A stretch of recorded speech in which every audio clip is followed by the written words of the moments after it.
Whether it's the regular season or the off season, we have you covered as we give you the best Tennessee Titans and NFL news and insight that a fan could ask for. You're watching the Titan Upload Network.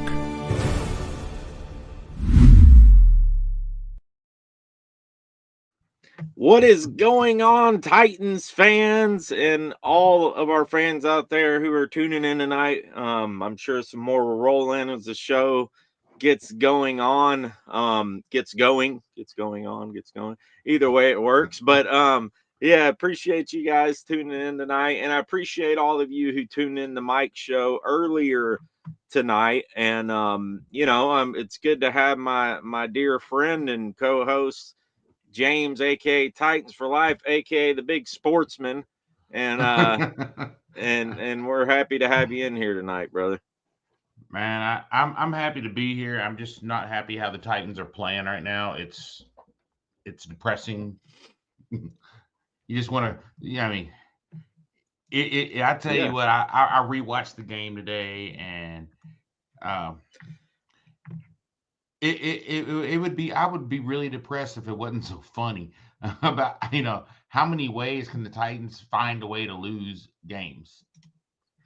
Yeah, I know it, man. And it's like, and we had Tyler from Locked On. I had a kind of a random morning show last week, and Tyler jumped on from Locked On Titans, and we were talking about how bad the Bengals defense has been this season. They've actually been historically bad in certain categories. Now, not like yardage given up and all that. I mean, they're still like 26th, 27th, but in certain defensive statistical team categories, they are literally breaking records of how bad they've been.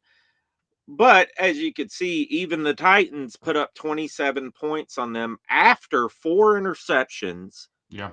A lost fumble. I know there was one fumble loss. We'll get into the stats later too. I don't know if there was more fumbles. I feel like there was another fumble too.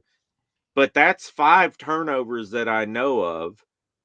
They boot Levis out, go sit on the sidelines. Bo Hardigree, the QB coach, told him. He hurt his shoulder again. Yeah. Rudolph comes in, throws an interception immediately. But you got to give a shout out to Rudolph a bit, because he did kind of bring them back. I mean, he did well after that, considering, over 200 yards and a couple TDs. But at that point in the game, it was lost. Yeah. It was just, I mean, Will Levis is what I said he was before we drafted him. He just is. I mean, there was enough film on him in college to where when you look at it, you go, hey, this guy's got a big arm, but I didn't know if he had the vision. He doesn't have the vision. I didn't know if he had if he could control himself from making bonehead mistakes, and he can't. And what I don't get is that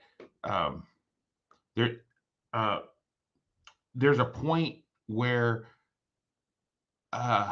he's missing wide open guys. I mean, when I say wide open, I mean nobody within 7, 8, 9 yards of him, and he's missing the throw for touchdowns.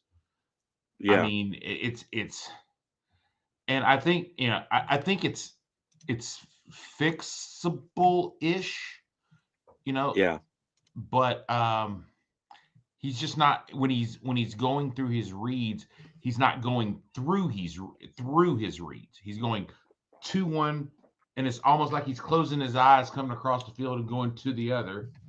You know what I'm saying? And he's missing everything in between. So if his 1 and 2 option aren't open, he never sees the third option, or he never sees the second option correctly, because he doesn't see how the safeties are moving and how the DBs are moving and what kind of defense they're in. It's fixable, but it's going to take a long time for it to happen. I mean, we're talking not games, we're talking years. Yeah. Yeah. Yeah, and it's there's a poll. I did put a poll in the chat. And if you're in the chat, thanks for tuning in. If you're on X, we got some watching on X too. We got about 63 in here right now on X and YouTube. If you're on X and you want to participate in the chat, you got to click on the link and come over here to vote and get into the chat as well. We'll put your comment on the screen at some point during the show. But we got a poll going on, James, on YouTube. It says, is it time to move on from the idea of Will Levis being the starter in 2025? And it's kind of funny. And before I say the results so far, which we only got 17 votes, so keep voting, please, in the chat. I'll give it a minute or two, but it's kind of funny because a few weeks ago, we're singing a whole different tune as far as like a fan base. Like, it's overwhelmingly positive for Will Levis because he had like 3 games there where he was like doing pretty good, like top 10 statistical in the league in certain things and things like that. And he was, and it was like, to me, it was like, okay, he's doing good, but we have such a low expectation because of how bad he's been. Any type of good he's gonna do is like, but Yeah. like, and then, so I put a poll out then, right? Like, should Will Levis be the starter in 2025? Like, gathering what the product that he's put out since last year and this year, including those few good games, and it was like 62% yes, right? The poll tonight, 20 votes so far.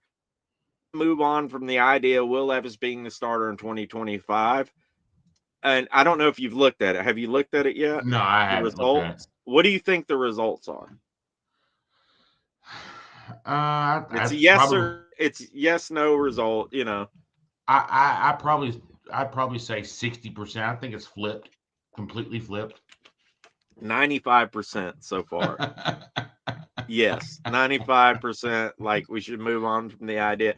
And I mean, obviously we all know this too, my friend. We all know this, that like the NFL is like, what have you done for me lately? Yeah. Right.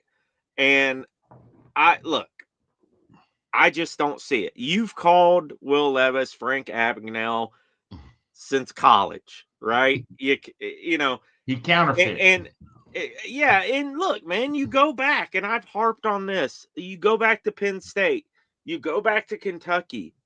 Like, yes, he had a good year his junior. I think it was his junior year in Kentucky. He had like 26 touchdowns, 9 interceptions, and he didn't have a good team around him. And I think that was the year people were like, oh, like, and then the next year he didn't do so great. But you've seen his play. Like, you've gone back and you've watched him in college. I know you've done all that. It's the same mistakes, isn't it?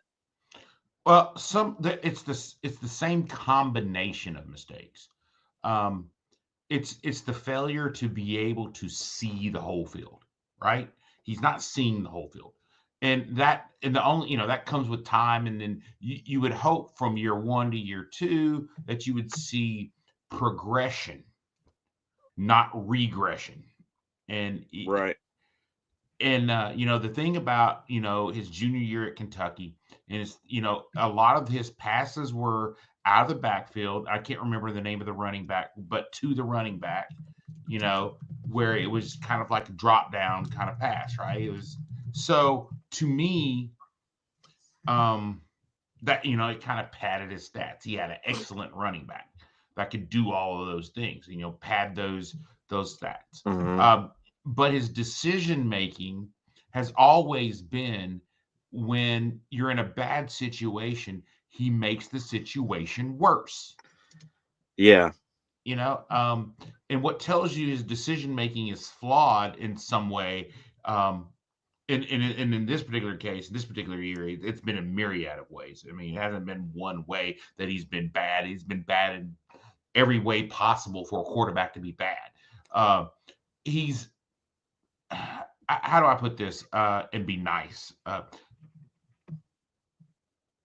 It's a myriad of ways and he's finding new ways. He's finding ways that I absolutely did not think were possible to miss things. Right. I mean, like literally, you're.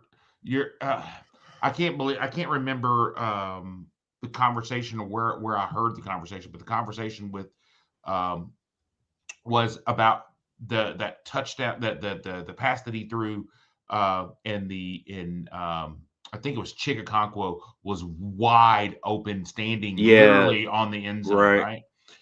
Chigakonkwo was literally his second read. His Yeah. second place he's supposed to go with his eyes was to Chigakonkwo, but he was late getting to it because he stared down his primary for so long that Yeah, man. by the time he puts his head, he swivels his head over there, the receiver on the outside had already made his way across, and he saw him in the back of the end zone, and when he threw that pass and it was over his head. But Chigakonkwo, I mean, he could have balanced his checkbook. He could have signed, Right. he was like he was out there on a lawnmower, just kind of putting along. I mean, that you can't miss that. You just can't at Have this level. you seen the stat line for him for the Bengals game? No, I haven't. I mean, But you don't really it's need to, I, but it's 8 for 12, 89 yards, and 3 interceptions and a fumbled loss. Now, the fumble loss, I'd have to go back and watch that. I think it was, it could have been the O-line's fault. I don't know. But a lot of people, and in the chat, and a lot of people are bringing this up too, because you look at, and I went through a little record prediction today. I there's this thing on Pro Football Network where you can go in and you can pick every game for the rest of the season. It's kind of yeah, like, but you can. It's pretty fun.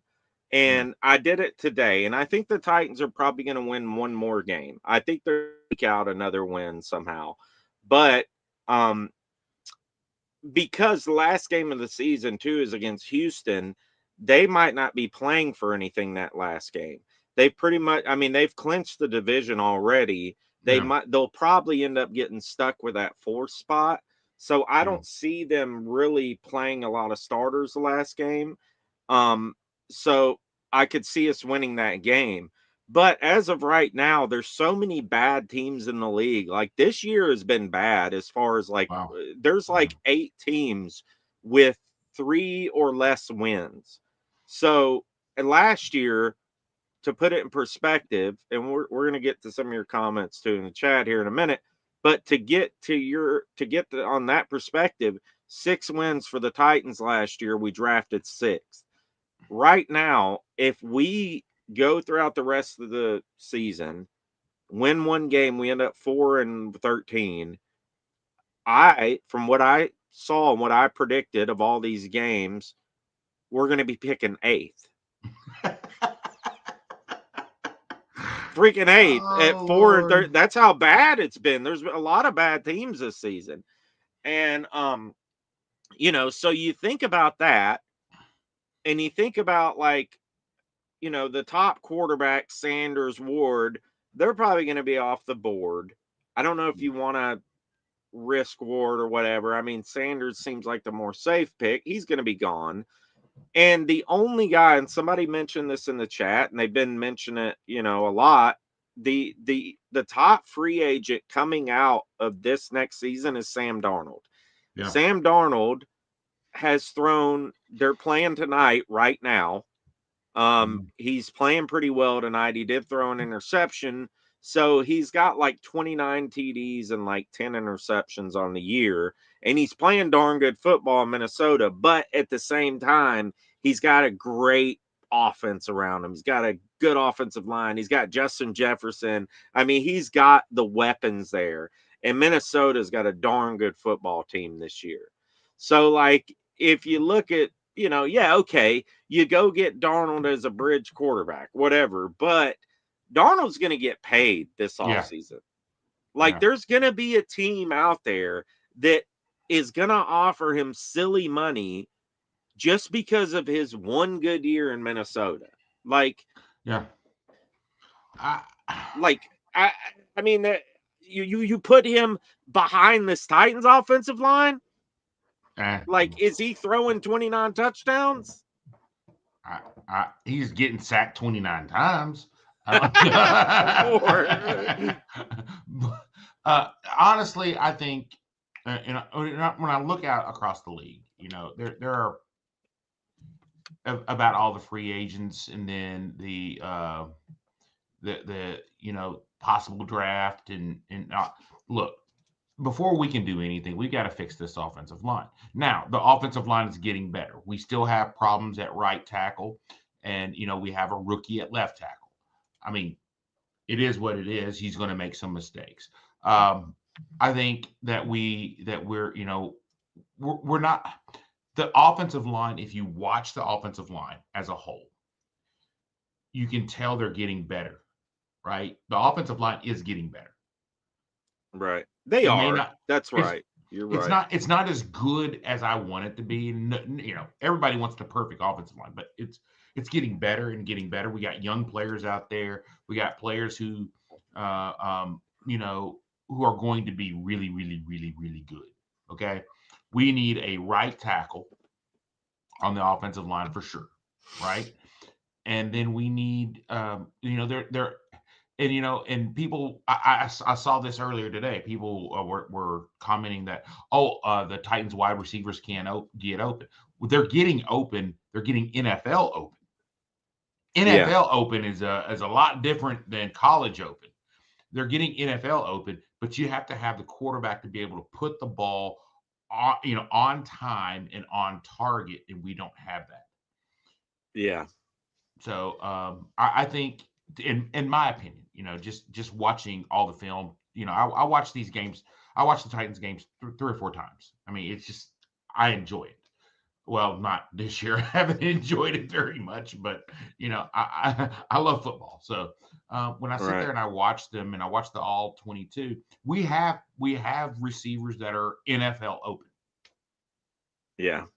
So you can't really blame this on the receivers. I mean, it's not often you're going to get a guy running down the field, nobody within 5 yards of him, and then when you do, Chigakonko, he doesn't see him. I mean, yeah. Let's get to some of these comments in the chat here. I want to bring up something to you next, and I want to get your thoughts on it. Mark brought it up to me, sent me a text earlier. But let's get to some of these comments real quick. We'll kind of scroll back here. Richard Jr. said, just have the wide receiver selected. Will Levis needs help. Wide receiver Dayron Johnson of the TSU Tigers to be drafted. Trust me.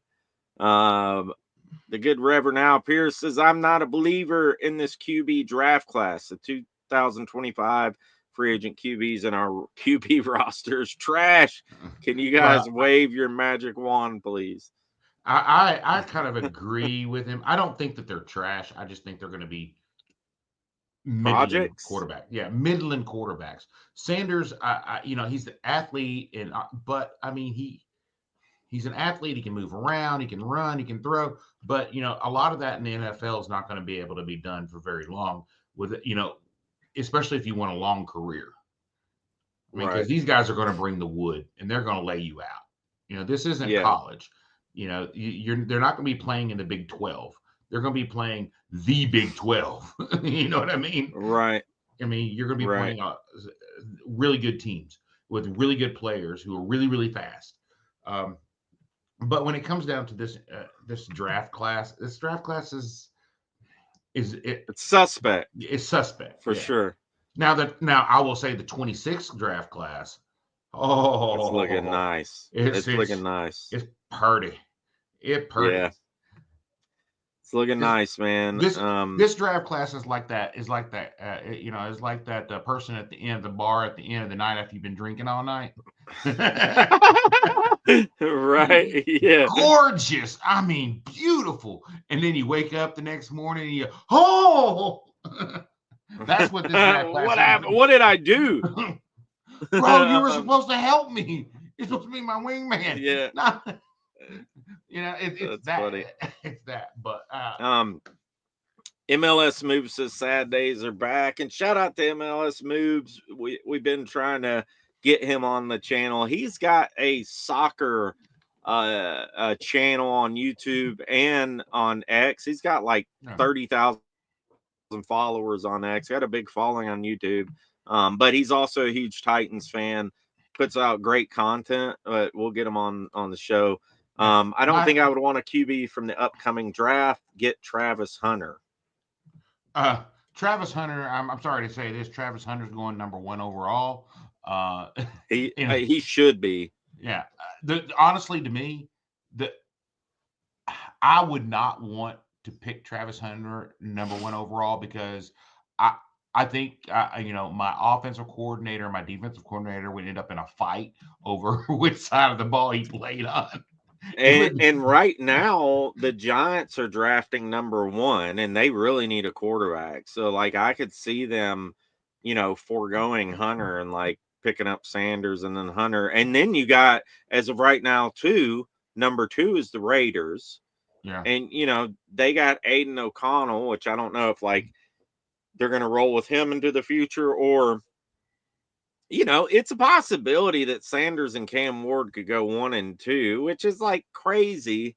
Because Cam Ward, I don't know, man. Like I just don't see him being like a top 5 type of, I think the guy has the ability to like be something, but I don't know, man. Cam Ward, I feel like is like a, like 15th through 30th type of pick, and Sanders might be a top 5 type of pick, but I think Sanders too needs like that right system for his skill set. And maybe Callahan is, maybe that's the right system for him. Who knows? I think if you're going to draft, Sanders, you're going to have to be prepared to sit him for a year or so. Yeah. I think, number 1. Number 2, you have to have, I think, the locker room to kind of, deal with what comes with him, which is going to be his dad. Yeah. I mean, every parent roots for their kid.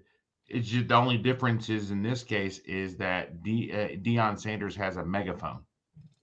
Yeah. And a lot of people are saying that Deion like wants to be on the coaching staff wherever he goes, like with his son. So like if you're drafting Shador, then you might be drafting Deion too on your coaching staff. Honestly, Deion, I don't know, man. I don't know. Possibility.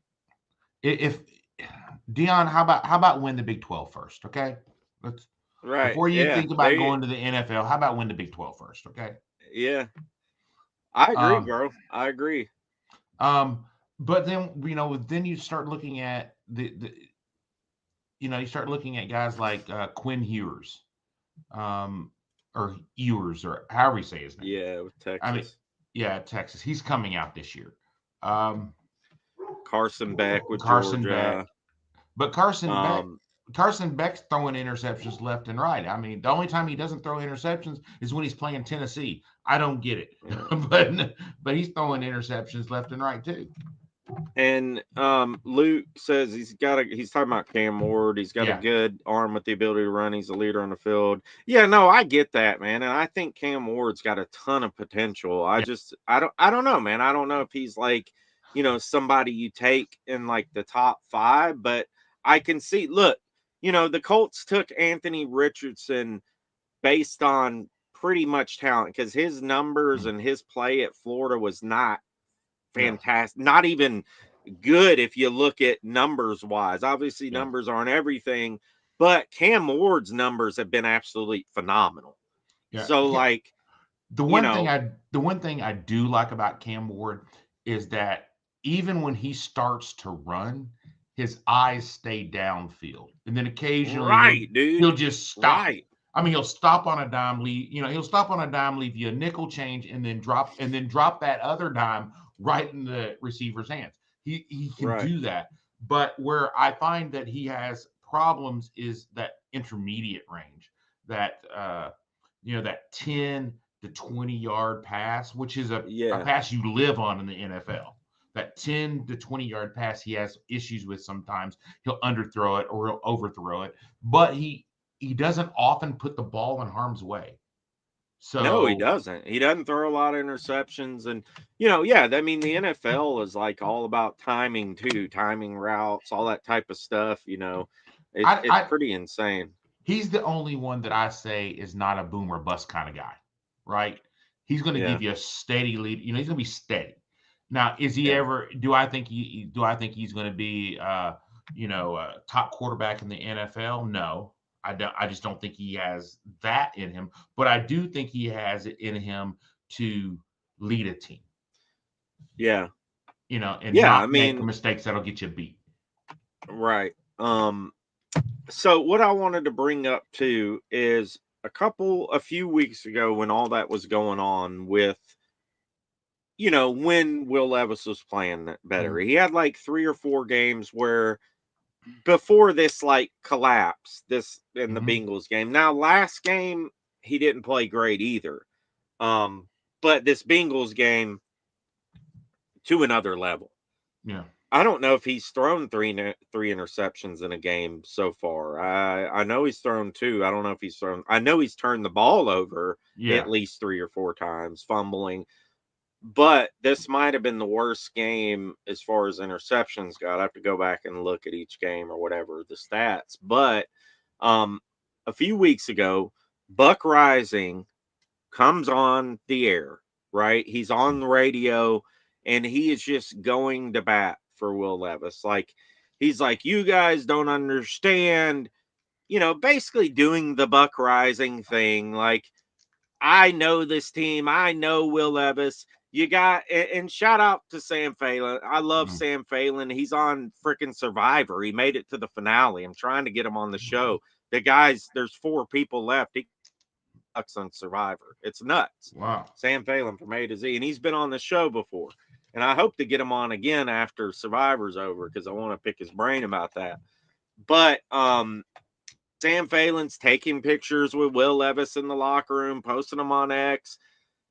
Then, I mean, Buck is completely defending him like he is the next coming. Then today, and Mark sends me a screenshot. Buck Rising, this was 5 hours ago. And I don't know if you guys can see, you probably can't really see this good. It's kind of blurry. But Buck Rising says, let Sunday be the end of the Will Levis experiment. Now, he says for 2024. But obviously, if you're saying for 2024, you mean that for 2025. Because if you're giving up on him now, why would you not give up on him next year? Like, what, you know what I'm saying? So, maybe it's a media thing. Maybe it's like they're just playing to the fans, trying to get the views and the clicks and the listens and all that because it's a relevant thing to talk about. That's what the fans are mad about is Will Levis's performance. But it's like, I don't know, man. Like, I feel like we've seen what we need to see. Well, okay. Am I wrong? I don't know, man. I'm going to pull off my coach hat and I'm going to put on my owner/GM hat. Okay. All right, let's do it. Okay. From an owner/GM, we know what we got. The coaches are telling us what we got. But is that all we got from Will Levis? Okay. Now, there are coaches out there that fall in love with quarterback arms. Am I wrong? Check this out, Rook. Sorry, I just saw that. Well, I'm listening up. All right. So, from an owner GM standpoint, there are a couple of things you look at, right? One, how much does he cost? he's cheap. He is cheap. You're right. I mean, he's cheap. So, and that's not just NFL quarterback cheap. That's almost any NFL player cheap right now is what we're going to get him for next year. Number one. Number two, you know that coaches fall in love with guys with big arms. Oh, I can fix him. I need that arm. I can fix him. So maybe you don't shop him, but you let it be known we'll listen. And let's say somebody approaches you and says, hey, we'll give you a third rounder that could be good up to a second rounder if he meets these milestones. Do you keep him? Do you keep him for trade? Right? We got the draft coming up. We've already said that there's really not a whole lot of guys out there that are, that are good. Do I think Will Levis could go somewhere, be a backup quarterback, and be successful? Absolutely. He can give you 2, 3, 4 games a season and look phenomenal. Look at Malik. Right. They're not asking Malik to win the season, right? They asked him to win a couple of games.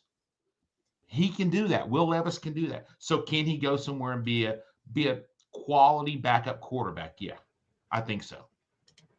Yeah. So does someone want to trade for him, seeing how he is cheap, and bring him in? Yeah. I think that's something that you look at as a GM. So as a GM, do I keep him out there this season? Look, winning more games isn't going to get us in the playoffs. Doesn't do anything really. It doesn't really do anything, right? As a GM, right. Once again, we're not talking about coaches. We're not talking about players. There's difference in the mentality. This is a business for GM and ownership, right? Am I wrong? Mm-hmm.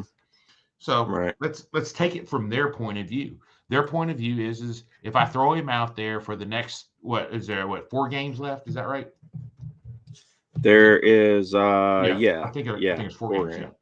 Yeah. Do I throw him out there for 4 more games, get some more tape on him, let somebody fall in love with him and try to draft him? Or do I go into this draft class, reach for a quarterback that I have to take at 6 or maybe 8, 6 or 8? You know what I'm saying? Do I reach for this guy and bring him up? Because I think the top 3 quarterbacks are gone by then. Right. So yeah, as a GM, you're in this conundrum right now. You hold a lot of cards. You can trade him. You can cut him and it not cost you anything. You can bring him back as a backup. You can, there's a lot of things you can do because he's so cheap to keep. Right. So, let me get to another. I saw a comment here. I thought it was pretty good. Keeping Will Levis will help in 2 ways next season: by leading us to a playoff spot or the number 1 pick. So, that was a good one. There you go. Yeah, I mean, you talked about the boomer bust. I think that's Levis, boomer extreme bust. So. I don't know there. But I don't know, man. I know we've talked about the negative. Let's shift a little bit. And I do need to give a shout out to our sponsor first of tonight's show. This show is powered by Recovery Unplugged. They are a substance abuse / mental health treatment center. They have centers all across the country, 8 centers nationwide. Go ahead and roll this clip real quick. You might notice somebody in here. Check this out. So I was literally like maybe 8 or 9 days sober, still kind of like detoxing a little bit.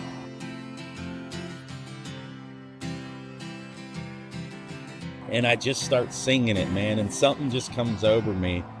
And we get to the chorus part when I did that pause. So come on, everybody. The moment where I had that spiritual awakening, that spiritual experience.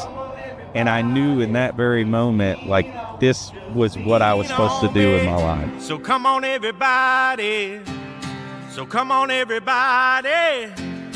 So come on, everybody, just lean on me.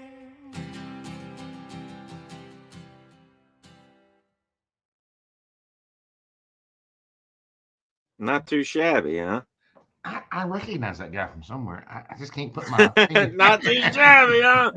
No, and a lot of people, some people know this that watch the show. I am a musician too, man, and I do work for that company, and you know, I love them to death, man. Been there working for them for 3 years. They are a fantastic company, fantastic people who really care. If you guys, if you yourself or you know a loved one that's struggling with substance abuse or mental health or both, they have programs for everything, facilities, everything from medically assisted detox to inpatient and outpatient services, virtual outpatient, mental health inpatient and outpatient, all across the country. One right here in Nashville, Tennessee. They are music based, which is kind of cool. So you can reach out to me at Titans Rossi on Gmail. You can also call their number. It's in the link to this description. Make sure you tell them that we sent you. You might even get me on the phone during the admissions process, but we'll do everything in our power to help you or your loved one get through some hard times. So James, I want to get, you know, that video, it's a positive thing, right? Yeah. You know, I'm coming up on 6 years clean and sober, very proud of it. It's all about positivity, right? Positive mindset. You know, building yourself up, and this is what this team needs. They need a positive mindset moving forward. This GM, this ownership, there are some positive things coming out of this season, right? Yeah. Yes, there are. One of them, Big T Sweat. Oh boy. I mean, best, highest rated rookie defensive tackle in the league. Mm-hmm. Top 15 in PFF and overall interior defensive lineman. Like, dude, that guy has showed up.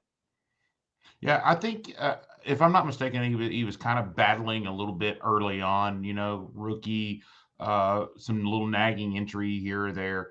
But I mean, look, the guy is he's coming around now. Now you got to worry about Big Jeff on one side and Big Big Tavondre on the other. You got Big J and Big T, bro. You got problems.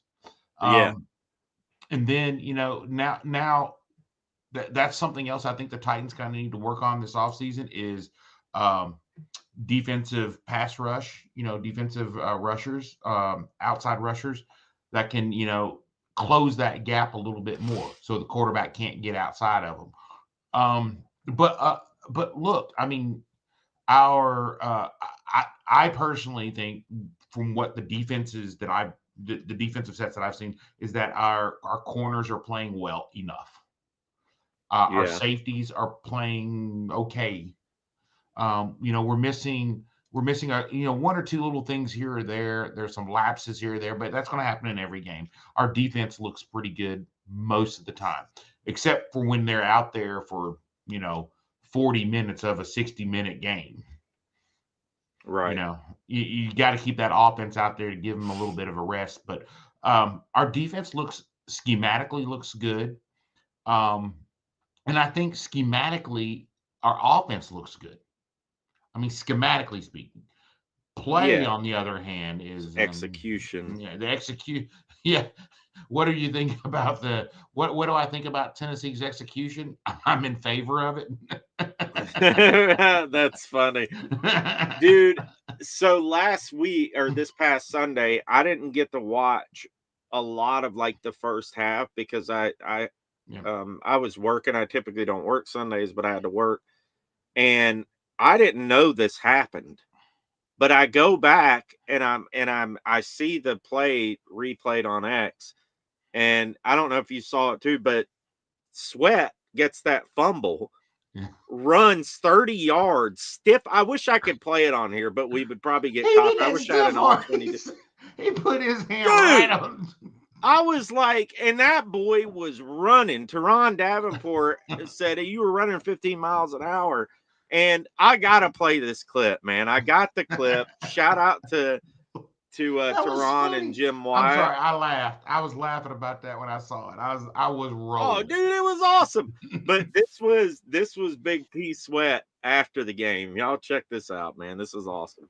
It's just a great moment, man. Honestly, just a dream of every big that touches the ball. Just, you know, and I showed my athleticism, and y'all seen it. Did you think you were going the distance? Yeah, man, I thought I was going to take it to the highs, man. 30-yard return, you hit 15 miles an hour. Make a case for getting on big man balling, DeMarcus Spears. I don't know if you ever watched that, but Monday night they always put the big dog. Well, he got that pick, huh? No, I'm just saying he has a segment on Monday Night Football where they highlight a big play by a big man. So I'm saying for you, make a case why your play. Yeah, he needs to put that on there. That's simple, huh? Yeah, he needs to put that on there. What about Kyle Brandt's angry runs? You think you got a chance at the scepter? I don't know who that is. It's Good Morning Football. They give an angry runs award every week. Yeah, they need to put me on everything. What was the stiff arm? Just instinct, or is that? It's natural. Yeah. I'm an athlete, man. This is natural for me. This is a game before if you say. I love the guy, man. Like, I love him, dude. Like, he has like done everything to prove all the doubters wrong. The dude's got a great personality. Like, he's awesome, man. I think, after his football days on the field are done, I think he's got a play. There's going to be a place for him somewhere on some broadcast because he's entertaining. 100%, dude. He's entertaining. What was funny? Well, the reason why I laughed at it is because literally when I was watching that, I was like, they gonna let this big man score. It's 300 pounds. He gonna score. But yeah, he was just a little bit away from that. But boy, I tell you what, I love seeing big men run with the ball and actually can run. You know what I'm saying? Yeah. Can actually run. Yeah. Now, but then you think about that recovery and that run, and think, okay, now he's got that speed also when he's rushing. When he's on that D line, he got that speed, but he's got speed, but he can convert it to power so quickly and easily. It looks his speed to power is just stupid.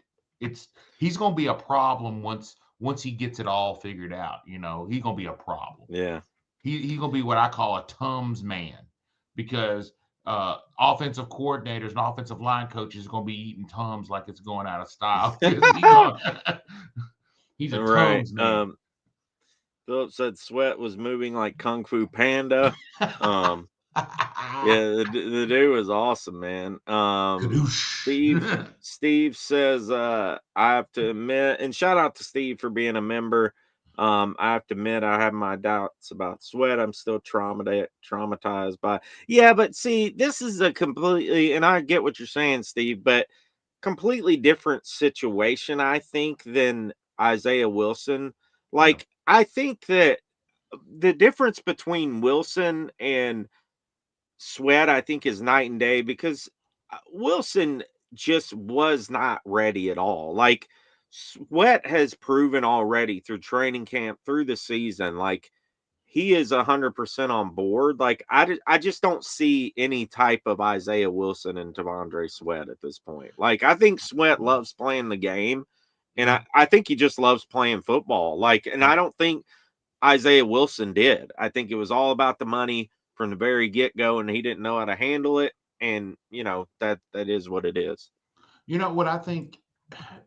The interesting thing about Sweat versus Wilson is when Wilson showed up to training camp, he was like 15, 20 pounds overweight. Exactly. When Sweat showed up, he was in shape. Yeah. When you talk to Wilson's teammates in college, they're like, yeah, he's a good guy. When you talk to Sweat's teammates in college, they loved him. They're like, oh, coaches, man, he's cool. Everybody. He's hilarious. He's good. He work hard.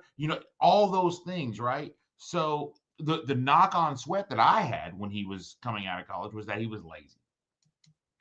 What happens when you go into the pros? You can't take plays off. Right. You can't be lazy. You got to put in work. 24/7, 365. Yeah. Well, I'll give you 360.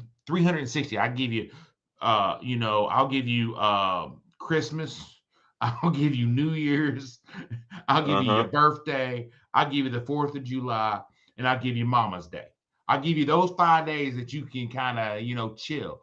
But all the rest of the days, you got to be putting in work. Okay. Check this out. So I'm looking up PFF, and obviously PFF is not the end all be all. They're wrong. Like, I think they're pretty good at, like, judging like interior defenders, linebackers. I think they're terrible at judging secondary. But dude, number 11 and number 13 in the NFL for interior defensive linemen. This is the whole NFL, veterans, rookies, all combined. Jeffrey Simmons is number 11 with a 78.2 grade. Tavondre Sweat, number 13. You would take that any season. Like, your two interior defensive guys in the top 15. Like, there are some positive things about this team. I mean, what sucks, man, is like, here's the thing too. And somebody said earlier, and I saw in the chat, I meant to put it on the screen, about like, we need to be more patient. It's still rebuilding. But my thing about the offseason, James, too, was like, I felt like we were kind of tricked a little bit. Like, we were kind of like, because we go out there and we make this trade for Snead, and we're like, holy crap, Then we go out there and we spend all this money on Calvin Ridley. And we go out there and we make these moves and we bring in these people, these players, and it's like, oh, wait a minute. Like, we're actually spending some money. Like, we're actually like getting some free agents. We're making some trades. Like, in a rebuilding type of process, you're like, okay, you build through the draft. You might pick up a guy here and there that's like that's just a player, like not somebody that's $100 million contract like Ridley and all that. And I think that's what like a lot of fans were confused about, because then you got into the off season, like, are we rebuilding? Are we retooling? Are we like doing it? Like, what are we doing? We're like, maybe we will be pretty good because we got Ridley, we got these guys. Like, if Will Levis can be great, like, watch out. And we're seeing like we kind of are rebuilding, but like, I think we got kind of the wool pulled over our eyes a little bit, and maybe rose-colored glasses is the thing to say, but it's not our fault. Well, okay.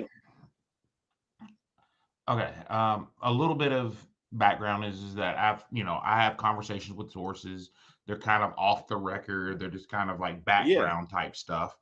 One of the things that I kind of discovered as we were going along this season, after talking to several different people, was that the coaching staff, when they got there, felt they had guys. They had the dudes, they had dudes, and then as they got along in the off season, they realized that they were missing some pieces, particularly right tackle. They knew they were missing right tackle, but they thought that that these guys could come along as the season went along, and they haven't progressed. And I think it's just because this team is so young.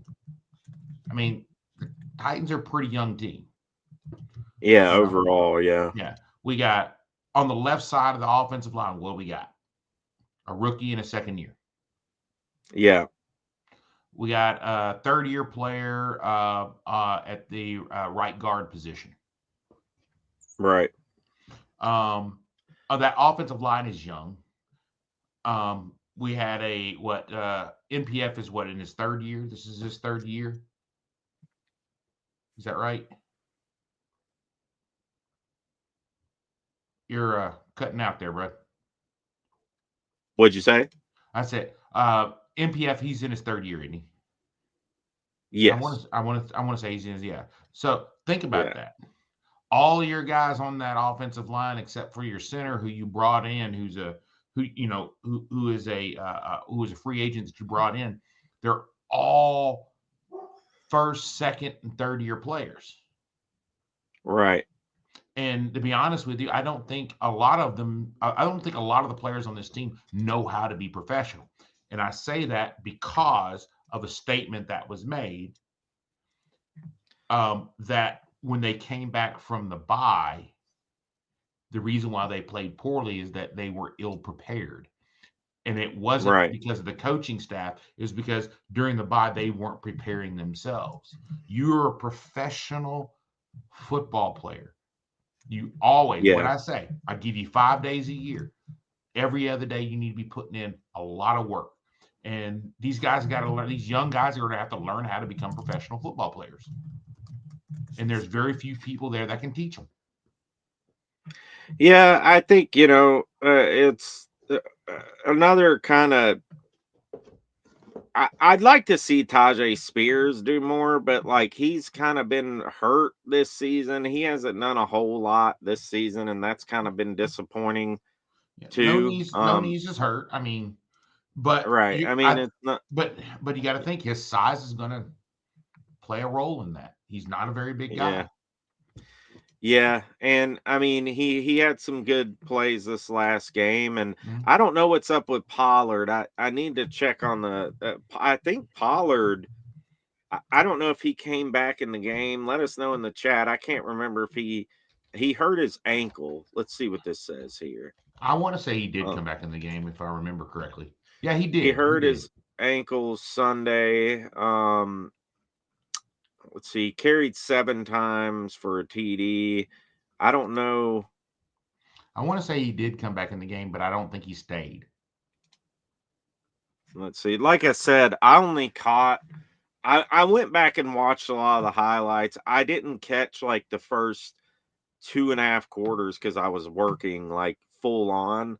And we got to give a shout out to our boy Mason Kinsey. Finally, they finally put him in on offense, and he had a really good catch, contested catch. So shout out to him too. They finally went back to him. Hopefully they'll stick him in there more, because I mean I don't know what more he's got to do. Right. I don't know. I mean, just watching some of the things, but even if they do stick him in there, I don't know if we got a quarterback that can get him the ball consistently. Right. I mean, I think it's Rudolph, right? Rudolph's gonna be. I don't know. I mean, I saw a clip, and I meant to clip it out of Callahan talking about. They asked him like who would be the starter next week. He didn't seem too like positive about Will Levis. I mean, obviously. So it makes you wonder now, like, is Levis going to be benched for the rest of the season? Like, is this over with? Is Rudolph going to start? Like, in my opinion, you might as well start Levis because, like, at this point, man, like, I don't know, dude. Like, at this point, like, I feel like the best thing you can do is probably continue to lose. But at the same time, like I said, there's so many bad teams this year. Yeah. Like, even if you lose out and you get, you only get 3 wins, it's a possibility you might still only pick like 6th. Yeah. Which sucks, like, so, I mean, what's the point? Like, you might as well try to win some games on the way. I don't know. I mean, I guess the difference between picking 6th or 8th does make a difference, because you could go and get a guy at number 6 like Abdul Carter from Penn State, the edge rusher. You could get a guy, you could get a tackle, you could possibly get that freaking phenom from Arizona. Oh my God, that guy is ridiculous. I don't even know how to say his name, Tetra something. I mean, that dude is. Have you seen that guy's highlight films? Yeah, I mean, my gosh. I have been begging for how long for them to get some players that we can pronounce. What happened to all the Joneses and the Smiths of the world? Dude, that kid from Arizona. I mean, unbelievable. The hands on that kid, like what's his name? It's let's see, I'm probably saying this wrong. Teteroa McMillan. I am probably butchering the crap out of that. But the guy is 6'5". I mean, he is just nobody can stop him this season. His skills are incredible. I mean, the guy can catch it with one hand, like it's insane. He's a guy that could, change some things for you. Well, yeah, I mean, he can. But you need a lot of pieces. It's not just Yeah. that. Like there's so many holes. Like that's the hard part about it. At this point, to be honest with you, I think the biggest hole is going to be right tackle. But I think every other position is pretty much settled on the offensive line. I think you need a right tackle. I think you need a really good right tackle. Yeah. There's some guys that are coming out. I haven't finished my review of the regular season of offensive line yet, but I think if I'm going in the first round, if my first or second pick for right tackle is there, I have to go right tackle. I think the second round I could go edge, because you got to figure edge. You got to figure James Pierce is going to go pretty, top 10.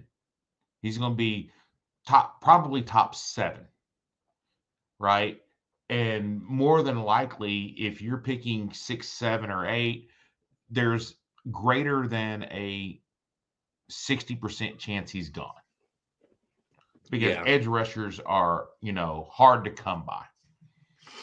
Right tackle, I think when you get past the second round, when you get past the first round, there's a few gems here or there. So, you got to pick your poison. You got to pick which one you want.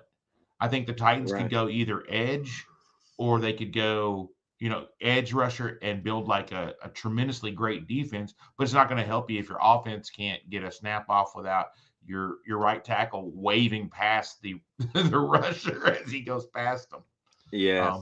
But then again, you can't get as many stops if you don't have an edge rusher. So, I mean, where would you go?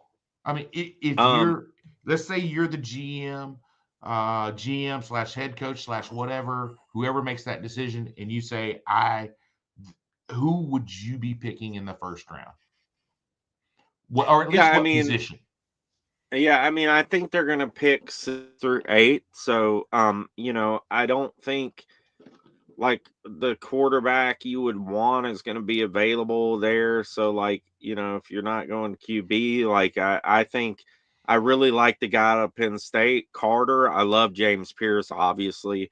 You got Carter seems to be ahead of him right now as far as all like the rankings. He seems to be the top. It's like him, Pierce, and Pierce mainly, who are the top 2. There might be another edge in there. And then you got like Will Campbell, the tackle, but a lot of scouts are saying he's going to be an interior offensive lineman in NFL. There's another tackle, I want to say out of Mississippi, possibly. I haven't done a whole lot of like drafts, but it would also be hard to pass up on, and shout out to Drayden, on T-Mac from Arizona. We'll just call him T-Mac. It would be hard to pass up on him too. Like, if he's there at number 6, like, and it all depends on what they do in free agency too. Like, there could be some guys out there who are pretty good. Like, there could be some tackles out there you could, right tackles that maybe you pick up on in free agency or something. I don't know. I haven't dug completely into it yet, but there's so many holes. That's the problem. Like, you need tackle, you need edge, dude. Like, the edge has been an issue this year. Like, the pass rush has been an absolute issue.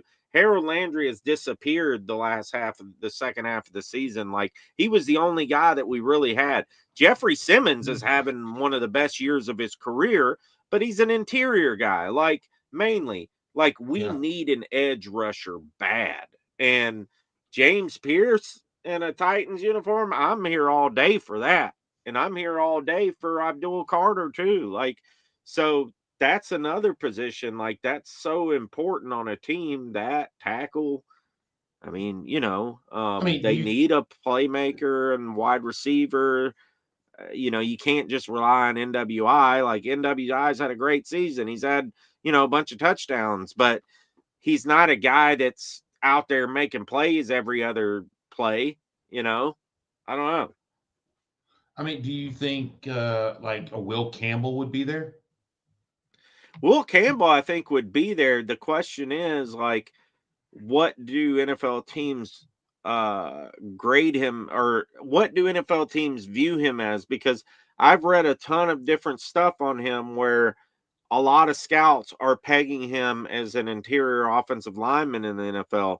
And I'm not going the Skoronski route again. Like, I'm not drafting a guard at number 6 or number 7 or number 8. Like, I'm not doing it. Like, I just, like, I'd want to go tackle.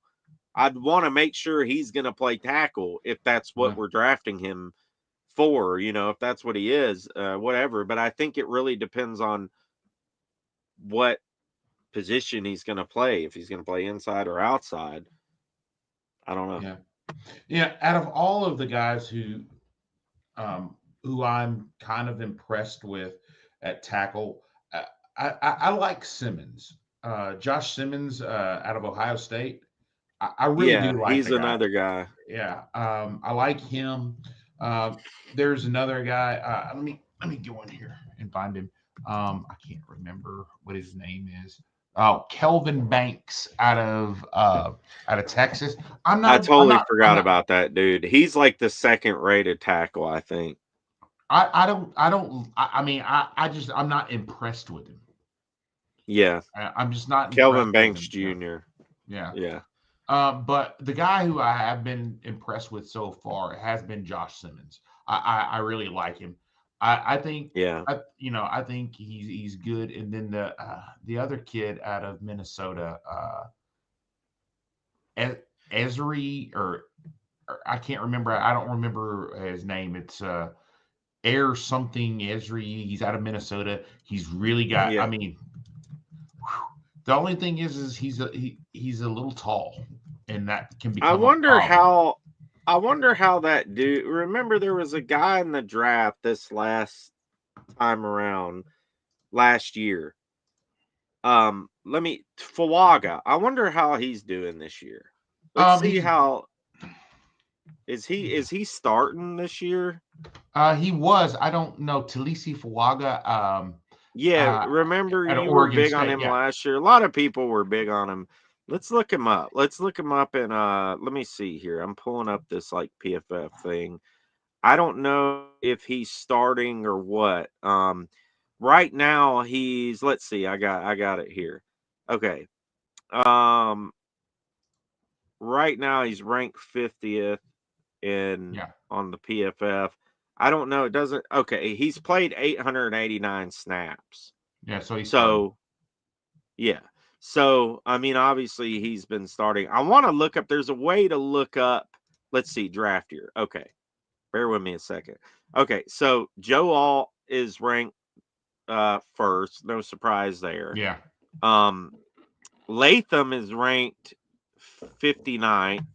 Which, I mean, there's been some good, there's been some bad for him. I think, he's kind of declined a little bit in the second half of the season. Matt Conclaves is number 42. He's basically second in rookie. Fuaga's fourth in rookie tackles in the NFL. So, and that's remember, a minimum of. And remember, everybody was laughing at me when I said this guy's the real deal. He's fourth in rookie. And so there is 10 rookie offensive tackles that have had 477 snaps or more. And Latham is 7th. Fashanu is 8th. Mims, remember Marius Mims, he's 9th. Tyler Guyton's 10th. Fuaga's 4th.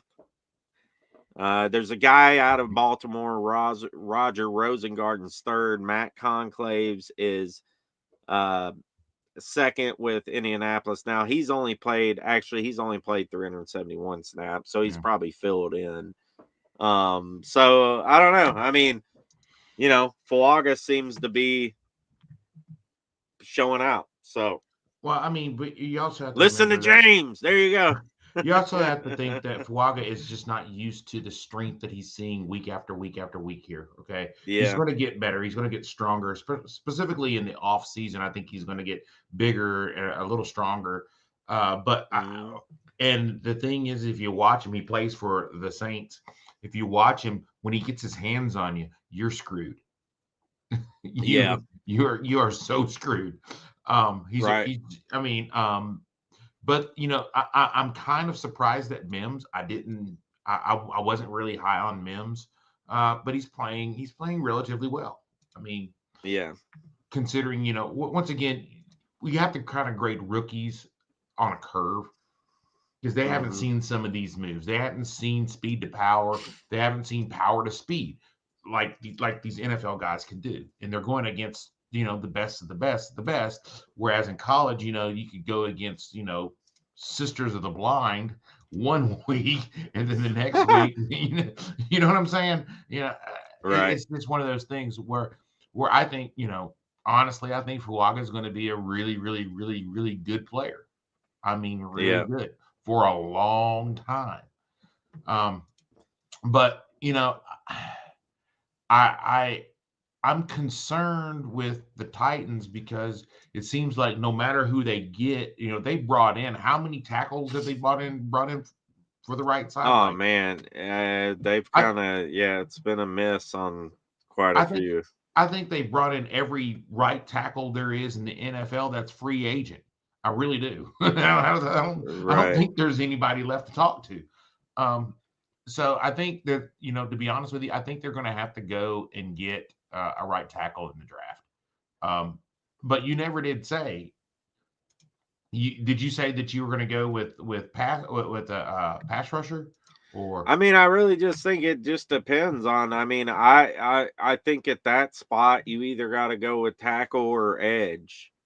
I mean, look, like I said, for me, like I really like the wide receiver out of Arizona. Like I just feel like he's a guy that you could build an offense around. And it'd be hard for me to pass up on him if I'm Brian Callahan and I'm kind of this, but also T. Higgins is going to be available. So you might end up getting T. Higgins, and then because of his connection with Callahan, if we get T. Higgins, hey, cool. But then I would go either edge or tackle if T. Higgins is in the bag with Tennessee. But also, like Eco says in the chat, Higgins is going to get a bag. Like, there's no doubt about it.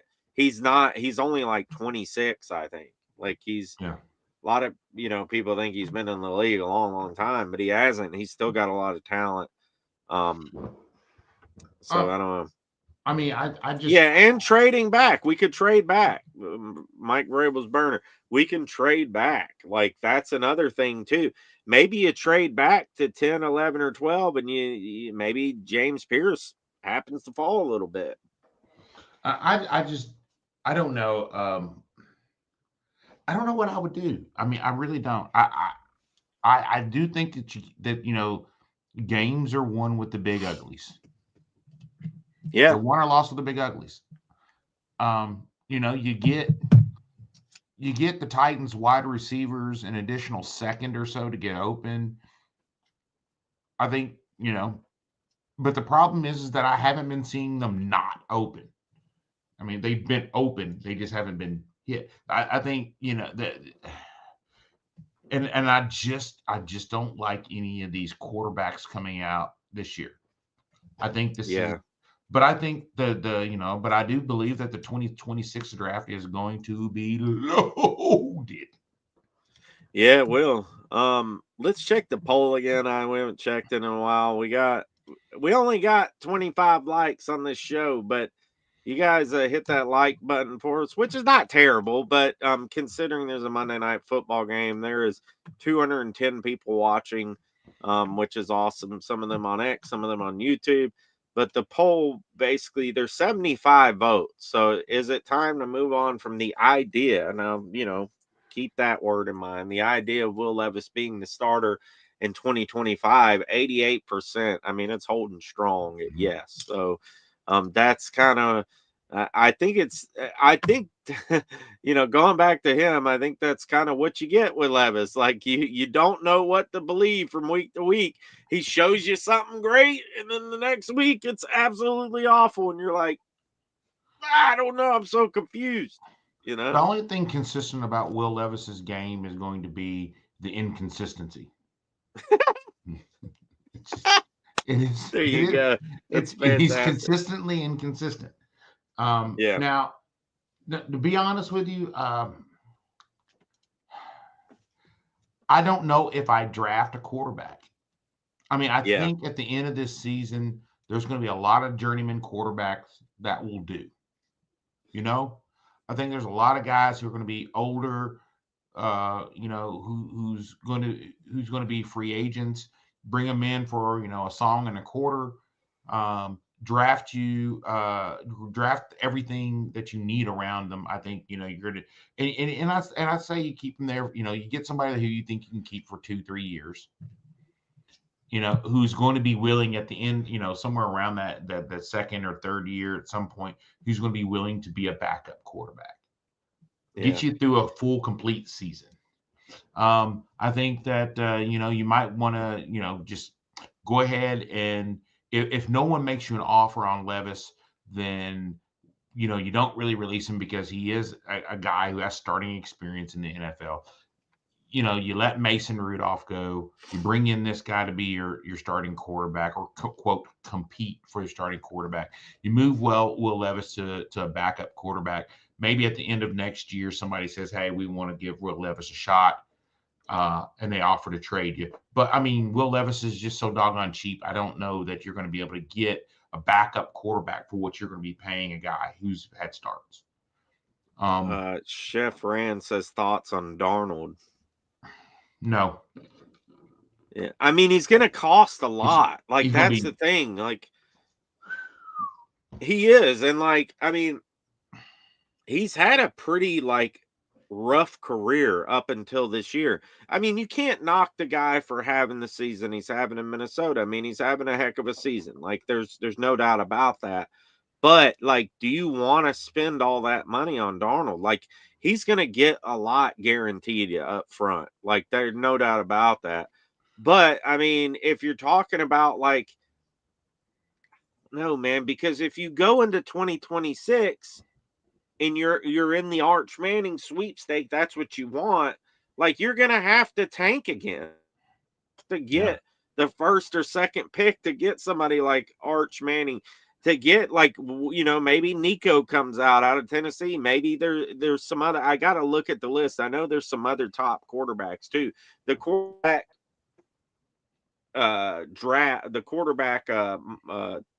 squad in 2026 is going to be way better. But if you draft a guy like Darnold, here's the thing: maybe you get 9 or 10 wins or whatever. Are you happy with that? I don't know. Well, I mean, but that's not even a guarantee. Darnold is on a great team right now. He has a freaking great football team he is on. Minnesota's roster is stacked. They're a good football team. And you bring in Darnold and you throw him on the Titans. Now, obviously, you're going to improve, hopefully, the roster. That's what the offseason's all about. Yeah. I don't know, man. I just feel like he's going to be too much money. And like you said, when you have something cheap right now. Well, let's have Rudolph. Maybe Rudolph's your bridge, but Rudolph is awful too. I think, okay, let's we got to break it down a little bit here. Okay, Rossi, let's for the amount of money that you're going to play, that you're going to have to pay like a guy like Sam Darnold. All right. You can go out and there's going to be, several guys, that are guys that can, be consistent. They're not going to win you games, but they're not going to lose you games, right? There's going to be a lot of those quarterbacks out on the market this year. There just are. And then for that money, you can get him, and then you can go out and get you a decent pass rusher. You see what I'm saying? Yeah. Yeah. I mean, Darnold's going to command a lot of money. How much? I'm not sure. I would probably put it, what would you say, about 22 to 30? Here. So I just looked it up. Okay, look, let's make a banner of it real quick. I just looked it up. This is what, let's see. Okay. This is what USA Today put out. Now, this was on December 16th. With that in mind, seeing Darnold get a deal worth $110 million over 3 years wouldn't be a surprise. Now it goes on even more. That would be a bit more expensive than his estimated spot track market value of $35.7 million. Still, it is probably an accurate reflection of how potential bidding war, however small, could inflate his cost. So I mean, yeah, I mean, I think you're looking at probably, a 3-year deal worth a little. Okay, it says Darnold should be looking at a 3-year deal worth a little less than Mayfield, around $95 million. So we're with a shot for more than $50 million guaranteed. So I think what you're kind of looking at is like a 3-year deal from, let's say, 80 to 110 million. It's not worth it for me. That's a lot of money. 50 mil guaranteed, 40 mil guaranteed. Who knows how much the signing bonus is going to be? I mean, and remember, that's, and that's a lot all of money, cap. dude.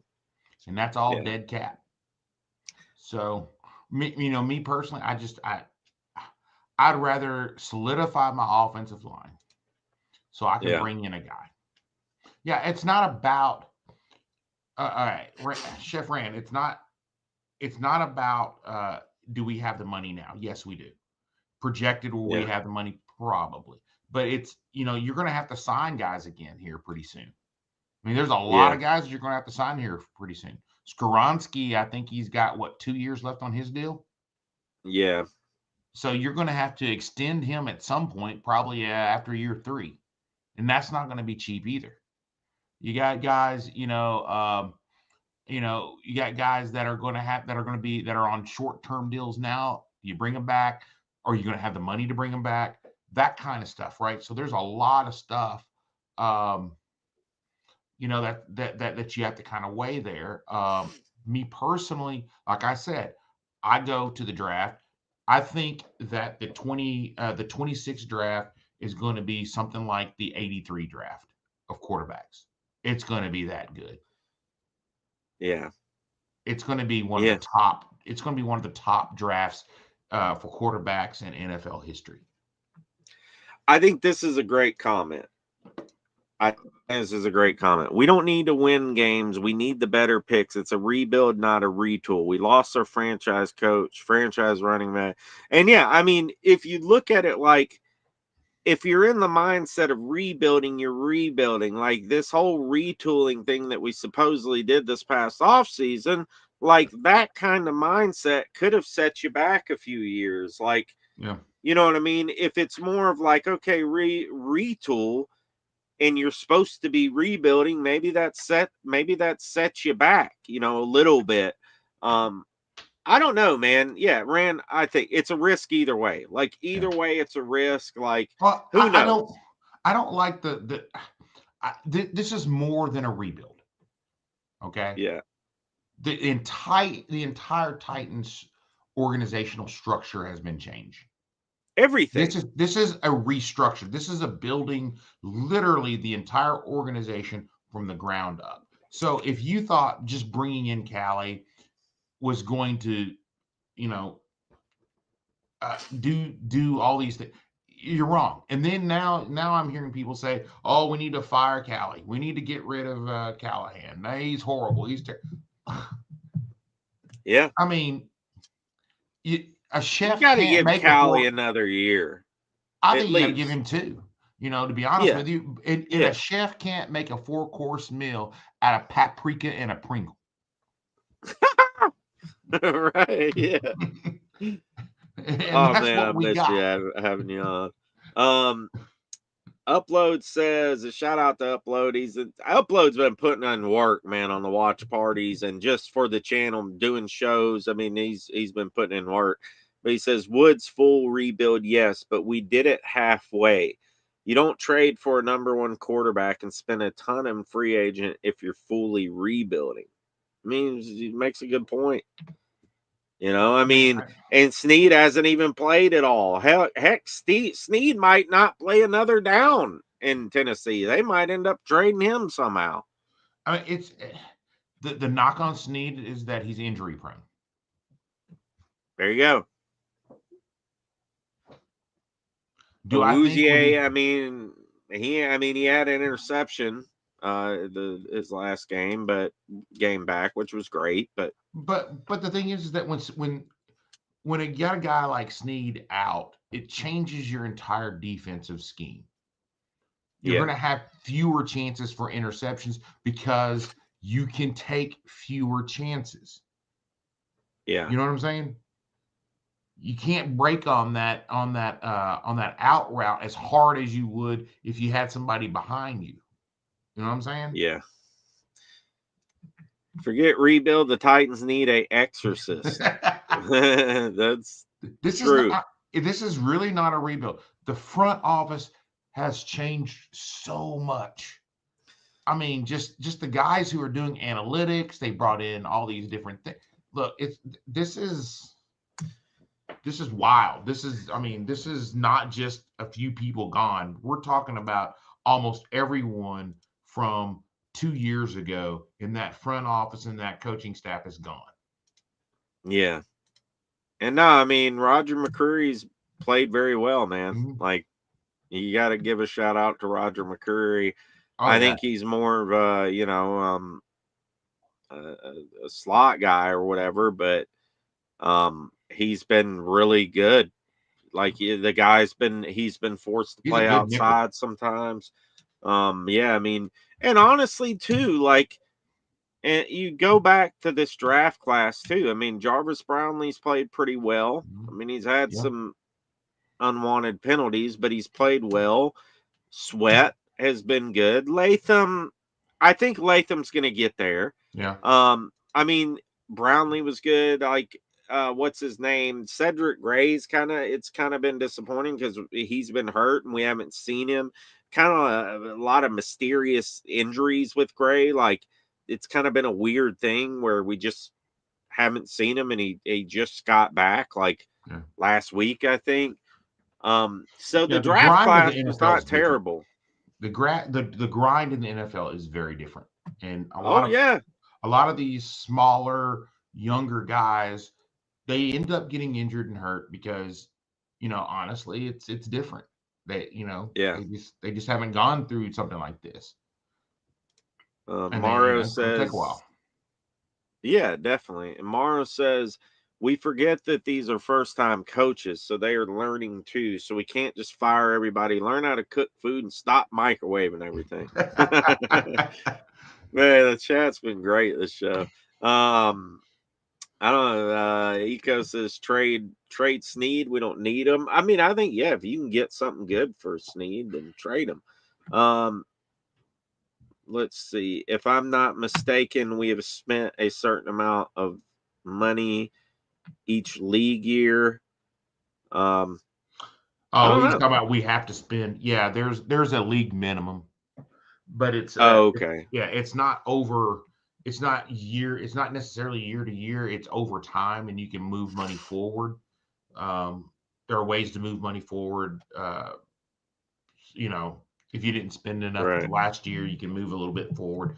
It's complicated, and there's a complicated formula behind it. But I think, to be honest with you, the Titans, at the end of this season, there's going to be a lot of turnover on the roster. I'm pretty sure there's going to be a lot of turnover on the roster. I think you're going to see some cap casualties, but at this point, I mean, I just don't know. I see what the Titans are wanting to do, and there's a couple of ways they can go about doing it, and I'm not sure which way they're going to go with. Right. What do you think? Yeah, I don't know, man. I think there's some guys that are probably gonna get the axe, are probably gonna get traded. If I'm the GM, like I'm looking at it as a I don't know, man. I'm going into this next year as kind of another rebuild, but a true rebuild. And I think that next season, if we can get a few pieces and we can get guys in here, because even Jeffrey Simmons has brought this up in during the season. Like there's some guys on this team that really love ball who are out there balling. And he's kind of alluded to the fact there's some guys on this team that ain't. And I think if you could get those guys in there who buy into what Callahan is selling and what Rand is selling, then maybe you start picking up some wins next season. You know, maybe you could start getting some guys in there who are dogs. Yeah. And I think that you got to give Callahan another shot. And I'm not ready to axe the guy. And I'm not ready to axe Rand yet. I'm not saying Rand's been perfect, you know, but I feel like that there was a lot of mistakes being a first-time head coach and a first-time GM. If I had to do it over again, I wouldn't have traded for Snead. Now, Ridley, I can see the idea there. Ridley's kind of ticked me off a little bit here and there just because of his inconsistencies, not catching the ball. But I think a lot of that, too, has to do with the quarterback play. So I know that's a long-winded answer and not really a definite answer to your question. And I'm politicking right now, but I feel like that you got to take a step back as an organization, as a GM, and say, what type of players can we bring in here? They're going to buy into this type of ball we're wanting to play, into this type of thing we're wanting to run.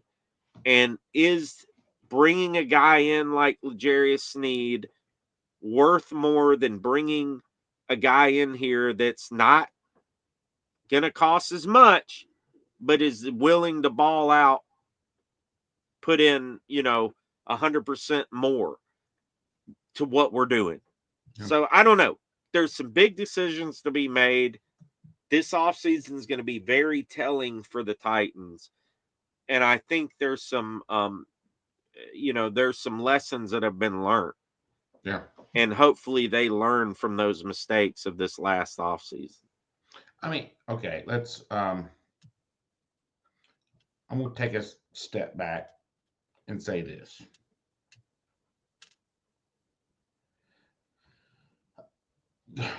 Rand's first year, he had, he drafted a couple good players. All right. Yeah. Skoronski. He's drafted some decent players. Second year, we're seeing, hey, our rookies are pretty good. Not perfect, but pretty good. So he's, by my estimation, in his 2 drafts, he has literally been about 50% on his draft picks. Yeah. GMs Do we fault him for the first year though? Because Vrabel. I don't like how much was it Vrabel? I don't fault him as much for the first year, but what I do fault him for was with Vrabes was not going, look, Vrabe, you can draft whoever you want to. Ultimately, it's my pen that signs it's my pen that matters. Yeah. This is who I'm drafting. Right. Live with it. Live with it, Vrabes. Okay? Yes. That's how I would have handled it. It doesn't make you any friends, but this is last time I checked, the NFL isn't friendship, it's business. Now, I'm just keeping it 100% real. I'm just keeping it real with you right now. Look, any GM that goes 50% on his draft picks is a Hall of Fame type of GM. Yeah. There's more misses than there are hits in the NFL draft. And he's hitting. And he's not hitting not just on the, 6th round and 5th round and 7th round. He's hitting on 1st round and 2nd round guys. Right. And then he's going down there hitting on 5th round guys too. Well, Brownlee was what? 5th. Yeah, Louisville. I think that's a hit. You got a guy to give you quality snaps. 100%. He gave me quality snaps, and he's a starter, and he's a 5th round pick. That's a hit. And he's made plays. My 1st round pick last year and the year before, they both starting, aren't they? Yeah. Are they giving me quality snaps? Yeah. Yeah. And 2, Cushenberry will be back. I mean, there was, when he went down the line, took a massive hit. I mean, Cushenberry was playing good ball, and they were starting to get better. And I think when Cushenberry went out, that kind of really, just set things back. So you'll get Cushenberry back. So I think that's going to, you add some type of right tackle in there that's decent. Yeah. You don't have to add a freaking superstar. You just need somebody that's going to hold up. That's not going to let guys just waltz past you like MPF has. I don't know what happened with MPF, but that guy has been absolutely atrocious. I mean, he has, like, he's been, I mean, this season, like, for whatever reason, the guy is not, he's regressed every season. And it just sucks because, like, yeah, I mean, cut MBF now. Hey, I hear you, dude. Like, he's played bad enough to where you could, it's a legitimate thing to say. But I don't know, man. I mean, think about this though. The Jalen Harrell, I don't know. I don't know what's up with Jalen Harrell. I think, to be honest with you, this year, after this year, you got to go out. You got to go in the draft. And you got to get you a center too. You got to get you a long-term fix at center. You can go to 3rd round and get Cooper Mays. Yeah, I mean, I like Cushenberry so far. Like, but he's injured. But you got to have a quality backup, and you got to have a guy. I like Cooper Mays. That's a future of your thing. You got Drew Kendall. You get in the 4th round or something. 4th or 5th round. No, I hear you. I mean, after Cush went down, yeah, we didn't have it is what it is. You got Jared Wilson out of Georgia, who I think is going to be a pretty good guy. I think. What's the kid out of Missouri? Connor something. I can't remember his name. I think he's going to be he's going to be a quality backup center. Right. But I'm sorry. I'm drawing a blank. I can't remember his name. I mean, yeah, no. I mean, we'll do. We got to address it. We've got to address depth. Our top line guys can be pretty good. Our top line guys are good. But every year in the NFL, you have injuries, and we don't have anybody after that. So at some point, you got to address that. Definitely. So I think. Oh, go ahead, buddy. So I got a question. What do you think? Do you think if you were GM, would you retain our special teams coordinator, or is he gone? Gone. Don't let the door hit you on the way out. So you give amnesty to everybody but special teams. That bro. guy, nah, No, man. I don't That care if you dude got the athletes or not. No, you got to go. can't happen. Can't happen. That guy needs to go. And also, I've a lot of people have brought up how, they think Callahan needs to let somebody else call plays. Maybe it's been too much for him in his rookie year to do both. I don't know. I mean, I believe in Callahan as a play caller. Like, I think he can be really good. There's a lot of coaches out there doing that, so it's not like, it can't be done.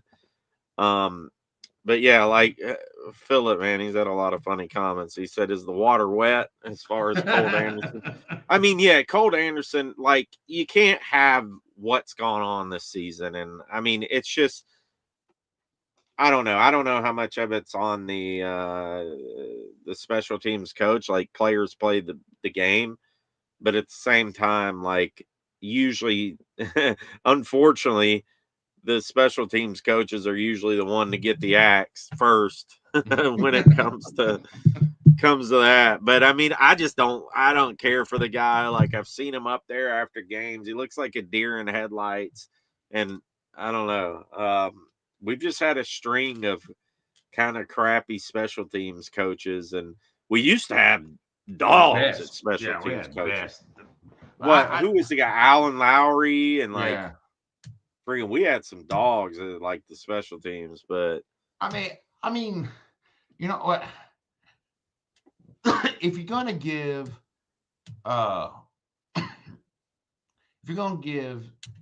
all these mulligans out, you're not gonna give one more. You're just gonna, you said you're not gonna throw him under the bus. You're not gonna throw him off the bus. You're gonna throw him under it. Yeah, he's gone, man.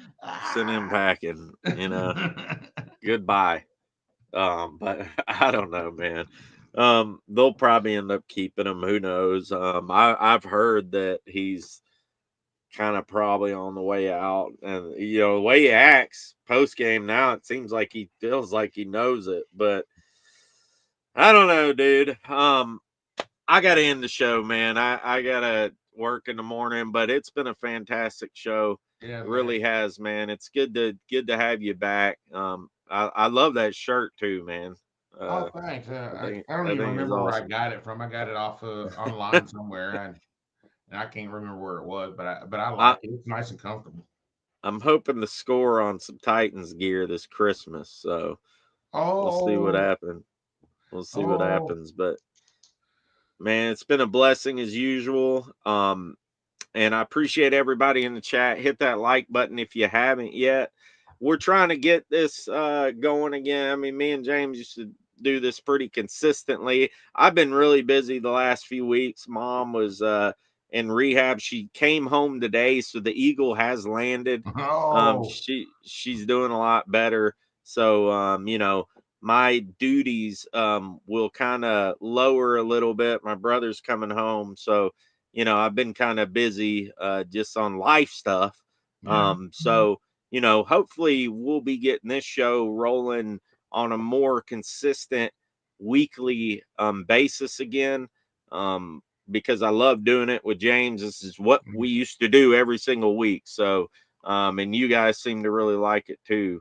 But I appreciate you coming on again, James. And there's been several weeks where I haven't been able to do it just because I've had health issues again. And it's been, I can't wait to get to 2025 because 2024 has kicked my behind, man. It has, dude. It has, man. And I'm glad you're doing better. It's good to see you doing better too. Health is an important thing. And then you told me Mama Rossi was in the hospital, and I was like, broke her pelvis. What? Tripped over a broom, broke her pelvis, which is crazy. But nah, she's she's doing good, man. She's held up. She's 76, and sometimes she watches the show. So if she's watching tonight, shout out to her. But she's a tough woman, man. She's home for Christmas, and we're stoked about it. So but we'll see you guys again before Christmas for sure. Maybe she should score some Titans gear, Rossi. I'm just saying. Right. Yeah. No, she's pretty pissed at the Titans. So she's all on the Vols train right now. Like, man. I'm excited. Who do this you think wins Saturday, that bro. game? I'm saying Tennessee. I'm saying Tennessee, and I love Heupel. I could do a whole channel on the Vols. Like, I'm a huge Vols fan, and I'm so freaking stoked about like their future. Yeah. It sucks we're losing a lot of guys to the transfer portal. That's kind of been happening, but the Vols have a lot of guys coming in. Actually, they have the number one player in the country, the David Anderson, I think, or something like Yeah. that. He's a tackle, Yeah. number one player in the country, committed. But the big game this Saturday night in Ohio, Mhm. Ohio State, and we're gonna be watching it at my aunt's. But I don't know, man. I think the Vols are gonna pull it out. I think they're gonna shock some people, and that defense is just stout. That defense is stout, man. And you know what it's built on? You know why it's going to travel so much and it's going to travel so well?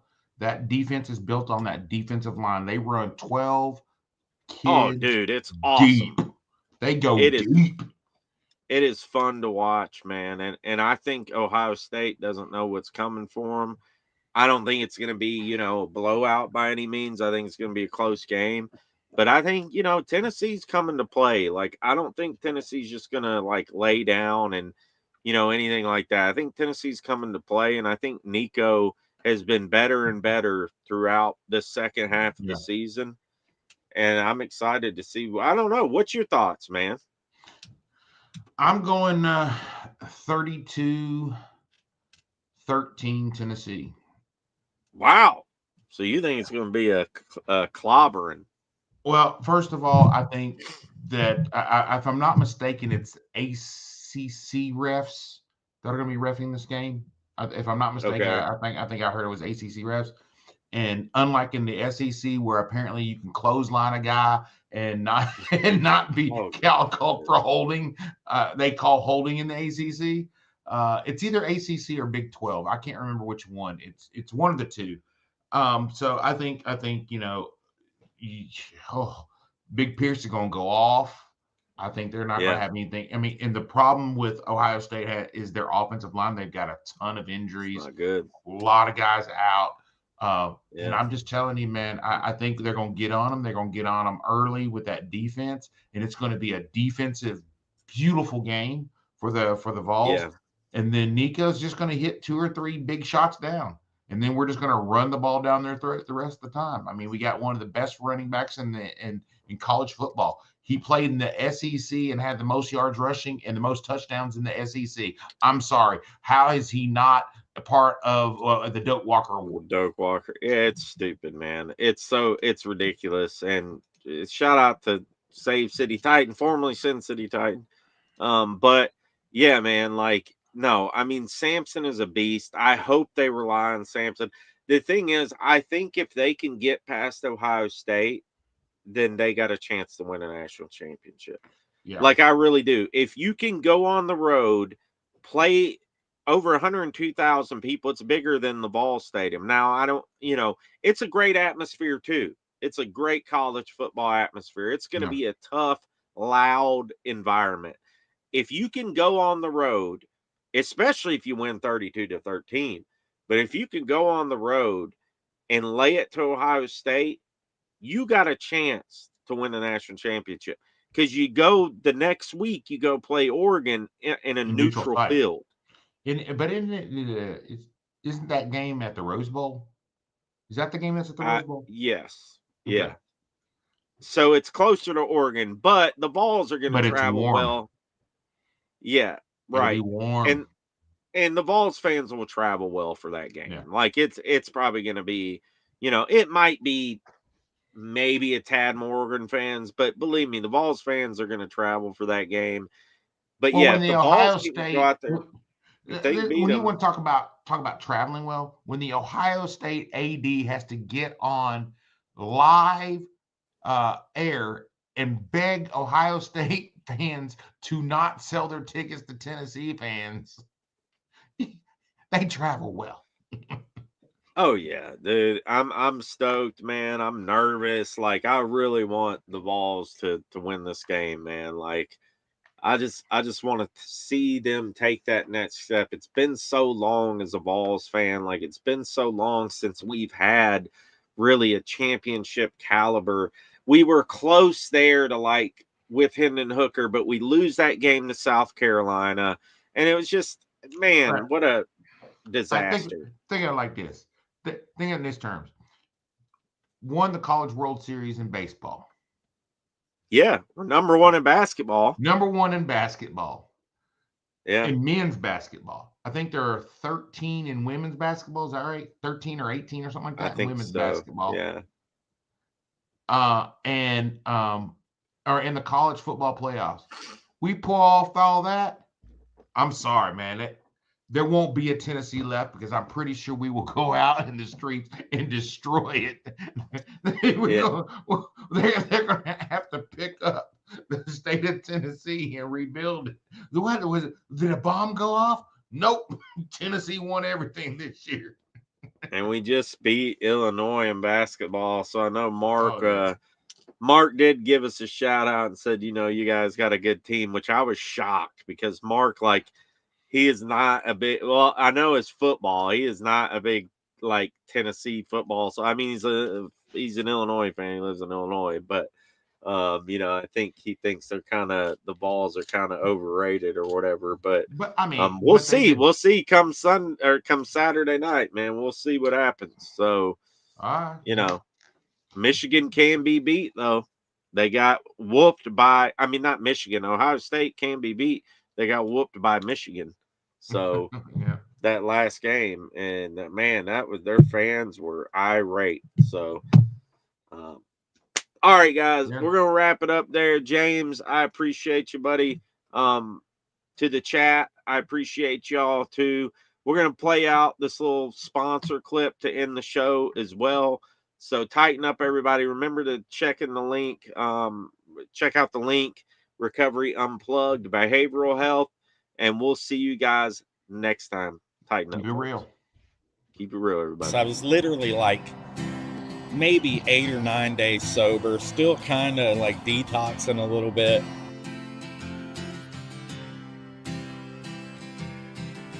And I just start singing it, man, and something just comes over me. And we get to the chorus part when I did that pause. So come on, everybody. The moment where I had that spiritual awakening, that spiritual experience. And I knew in that very moment, like, this was what I was supposed to do in my life. So come on, everybody. So come on, everybody. So come on, everybody. Just lean on me.